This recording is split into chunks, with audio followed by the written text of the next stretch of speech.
Welcome to Binge Guide, the next show. Today, we're diving deep into a film that's generating a lot of conversation even before you've had a chance to see it. The Western Rust. Yeah, this isn't just another new release hitting your screens, is it? The journey of Rust to completion is, well, it's a story in itself, marked by profound tragedy and significant legal proceedings. You've likely heard snippets of the background, but we really want to give you the essential understanding of what the film is actually about and the context surrounding its arrival. We'll explore the story, the key people involved, and those, unique circumstances, all while keeping things spoiler-free, of course. Right, so you can still come to it fresh. Think of this as your fast track to being informed about Rust before you decide if it earns a spot on your watch list. Okay, so at its core, what kind of story are we looking at with Rust? What's the central setup? Well, the film transports us to 1880s Kansas. The narrative centers around Harlan Rust, an aging outlaw portrayed by Alec Baldwin. So that already suggests a character with a history, maybe someone trying to leave that life behind. But it sounds like that past isn't entirely escapable. Especially as his 13-year-old nephew, Lucas Hollister, finds himself in, well, dire straits. Precisely. Lucas is facing a death sentence. He's been convicted of an accidental killing. In this event, it acts as the catalyst, pulling Rust back into a world he may have been trying to leave. It immediately raises questions about loyalty, family. So it's that classic dynamic of a past catching up to someone, but this time through family obligation, that kind of thing. Exactly. Rust makes the decision to come out of hiding to attempt a rescue. This sets up the central conflict. An aging outlaw trying to save his young nephew from the hangman's noose. And once they're on the run, they're not exactly alone in the landscape, are they? They become fugitives with targets on their backs. Absolutely. They are pursued by a bounty hunter named Fenton Preacher Lang, played by Travis Fimmel. The name itself, Preacher, hints at maybe a ruthless, perhaps self-righteous character. Adds another layer of threat, And it's not just this bounty hunter after them, is it? There's also the weight of the law involved. That's right. A federal marshal named Wood Helm, portrayed by Josh Hopkins, is also hot on their trail. So you have both the driven mercenary and the official arm of the law in pursuit. It creates this sort of multi-pronged threat for Rust and his nephew. From the trailers, you definitely get a strong sense of that traditional Western atmosphere, those, expansive desert vistas, and a real feeling of grit, hardship. It visually sets the stage for a tense survival story. You can almost feel it. It does. You can anticipate a narrative driven by their need to evade capture, to outsmart their pursuers in what looks like a harsh, unforgiving environment. The landscape itself becomes almost another character in their struggle, I'd say. Let's turn our attention to the people who brought this story to the screen. Beyond Alec Baldwin and Travis Fimmel, who else makes up the cast? Well, we also see Frances Fisher as Lucas's grandaunt, which suggests we might delve into other family relationships, maybe the wider community affected by these events. Then there's Jake Boozy as a character named Drum Parker, and Devin Werkheiser plays Boone LaFontaine. Yeah. Adds to the ensemble, Right, fleshing out that world. And the young actor playing Lucas, the nephew at the heart of the story, is Patrick Scott McDermott. I recall there was a change in casting there. Yes, that's right. Initially, Brady Noon was cast as Lucas. However, because of the significant delays in the film's production, he became unavailable for the continued filming and was subsequently replaced by McDermott.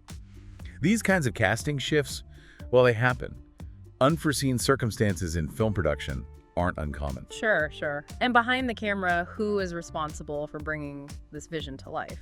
The film is directed and co-written by Joel Souza. He also shares the story credit with Alec Baldwin. For those maybe familiar with his work, Souza previously directed the crime thriller Crown Vic. Okay. Which might offer some insight into his approach to building tension and character, perhaps. Absolutely. Knowing a director's previous work can often give you a sense of their style, their interests. Now, there's a name in the crew that carries a particularly heavy weight, given the circumstances surrounding this film. Yes. Matthew Hutchins, the widower of the film's cinematographer Halyna Hutchins, served as an executive producer on Rust. His involvement, it really speaks volumes about the profound impact of the tragedy and, well, the efforts made towards reconciliation and completion. This naturally leads us to discussing the incredibly challenging journey this production has faced. It's just impossible to talk about Rust without acknowledging the deeply sad events that occurred on set. It is. In October 2021, as many will remember, there was that tragic on-set shooting that resulted in the death of cinematographer Halyna Hutchins and injuries to director Joel Souza. This event, it just casts a long shadow over the entire project. An event that, understandably, brought production to an immediate and indefinite halt. It did, and it also triggered a whole series of lawsuits and involuntary manslaughter charges against Alec Baldwin and the film's armorer, Halyna Hutchins, raised serious questions about safety protocols on set, obviously. And there have been significant developments in those legal proceedings, as I understand it. Yes. The involuntary manslaughter charge against Alec Baldwin was later dismissed. It's important to note, though, that this legal process can be complex and doesn't necessarily signify a final conclusion. Separately, Halyna Hutchins was found guilty of involuntary manslaughter and has been sentenced to 18 months in prison. These legal outcomes are a significant part of the film's narrative off-screen.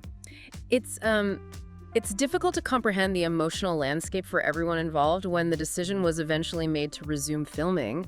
The weight of that loss must have been immense. Production did resume in April 2023, and reports indicate significantly enhanced safety protocols were put in place. A new cinematographer, Bianca Klein, was brought in to complete the work begun by Halyna Hutchins. The remaining filming actually took place in Montana, not the original location. Right. The fact that the film was completed under such circumstances, it really speaks to a certain level of commitment from those involved. And there's a unique aspect to how the film's potential financial success will be handled, isn't there? Something quite specific. Yes. It's been reported that the original producers of Rust will not receive any financial profit from the film. Instead, as part of the settlement reached in the wrongful death lawsuit, those profits will be directed to Matthew Hutchins and his son, Andros. This arrangement, it really underscores the unique and somber context surrounding the film's release. It really highlights the extraordinary circumstances and the human element behind this project. I also understand that the film was made on a relatively modest budget for a feature of this kind. That's correct, yeah. The production budget was in the range of about $7–8 million. It has been described as a passion project for Alec Baldwin, which perhaps speaks to his determination to see it through to completion despite, the immense challenges. So considering all of this, when will people, our listeners, actually be able to watch Rust and form their own opinion? Okay, so Rust had its initial premiere at the Kammerimage Film Festival in Poland. That was back in November 2024, giving it its first public screening. And for those of us in the United States eager to see it, what's the timeline? When does it hit? The film is scheduled for a limited theatrical release across the United States, starting on May 2, 2025. So that will give those who prefer the cinema experience the opportunity to see it on the big screen. And for those who prefer the convenience of watching at home, is there an option there? Yes. On that same date, May 2nd, Rust will also be available on various video-on-demand platforms. So it's this simultaneous release strategy. It provides flexibility for you to choose how and where you watch the film. Okay, so options are good. The information surrounding Rust clearly emphasizes the profound impact the tragic events have had on how this film is perceived, how it's being released. It's not just arriving as another piece of entertainment, is it? That's absolutely right. There's a significant emotional and ethical dimension that accompanies this release. It's a film that carries a history far, far beyond its fictional narrative. It was also reported that the decision to see the film through to completion was something that Halyna Hutchins' family felt was important, wasn't it? Yes. It seems that finishing Rust was viewed by them as a way to honor her memory and her artistic contribution to cinema. This adds another layer of significance to the film's existence, for sure. And for anyone who wants to delve even deeper into the story behind the making of Rust and the events that transpired, there's an additional resource available. Indeed. A documentary titled Last Take. Rust and the Story of Helena has been released.